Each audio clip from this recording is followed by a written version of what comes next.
Alexandra Pianelli, bonjour. Bonjour. Vous êtes plasticienne de formation. Oui. Vous venez de terminer votre premier long métrage, Le Kiosque. Un film qui se passe dans un kiosque à journaux, Ouais. qui a mis, je crois, 10 ans à se réaliser. Oui, c'est ça. On peut dire que votre pratique s'inscrit dans une véritable durée. Ouais, c'est ça. 10 ans, c'est très long. Je remercie d'autant plus l'équipe du festival de me donner la chance de montrer enfin ce film. Je suis très émue. Est-ce que vous pourriez dire 2 mots du film ? Pour vous donner envie, peut-être pour le situer, il est entre le journal filmé et la comédie dramatique. C'est un huis clos. Et je vous invite, le temps du film, pendant 1h20, à venir me rejoindre derrière la caisse de ce kiosque pour y découvrir l'envers du décor. C'est souvent l'angle qu'on connaît pas. On voit toujours les kiosquiers dans leur petite cabane, entourés de revues.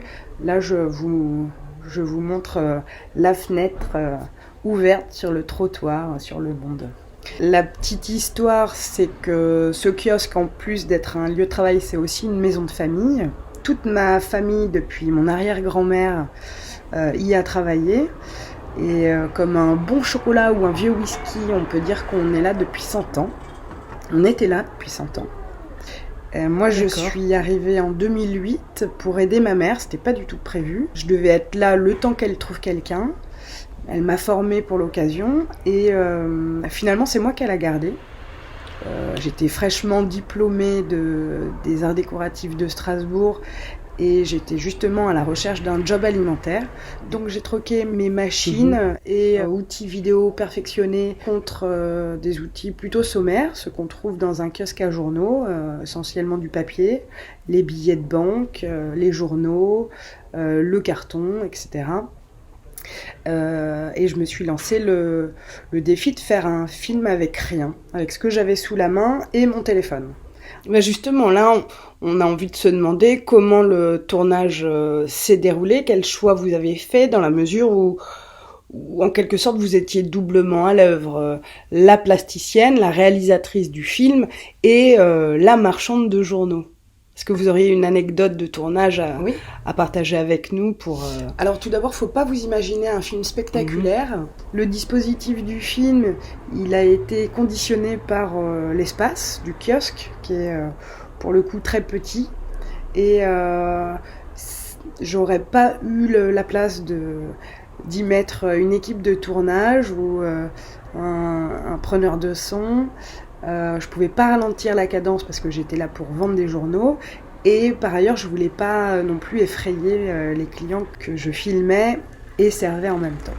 Et donc, peut-être la particularité du film, c'est de vous avouer qu'il y a eu 2 tournages.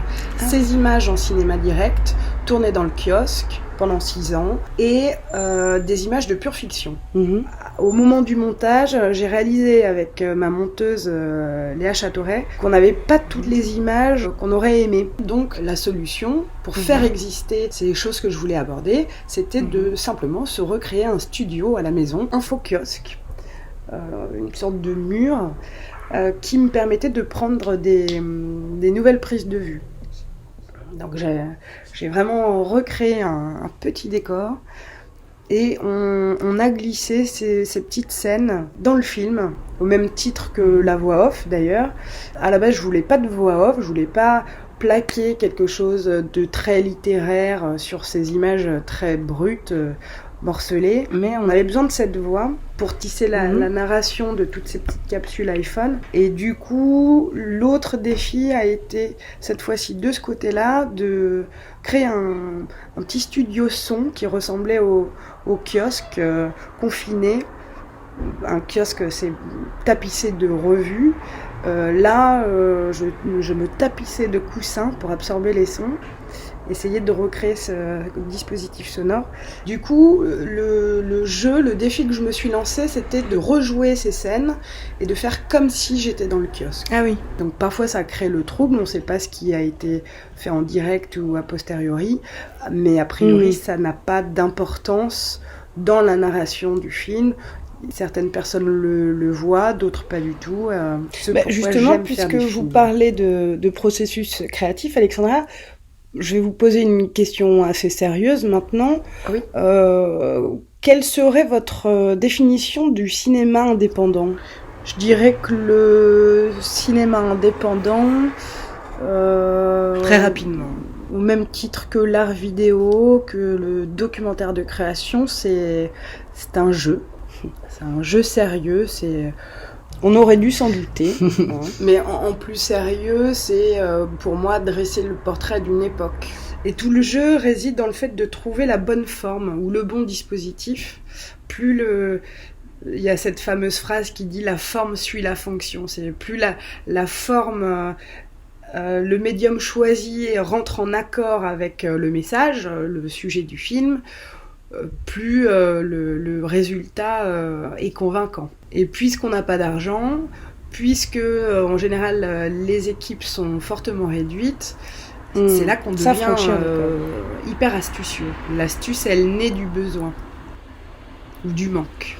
Alexandra, je vous laisse rajouter une dernière chose pour les festivaliers. Le kiosque, c'est un film de confinement avant l'heure, un peu comme si je l'avais tourné derrière une fenêtre, derrière mon poste d'observation, où je passe de l'anecdote, de l'intime à un trottoir, les clients, sans qui le kiosque n'existerait pas, pour ensuite parler de la crise de la presse. Et il y a peut-être cette ambition, prétention de vouloir parler de choses encore plus grandes, ce qui se passe au-delà de ce trottoir, dans le monde. Écoutez, ça donne très envie. Lançons dès à présent la projection de votre film, Le Kiosque. Merci.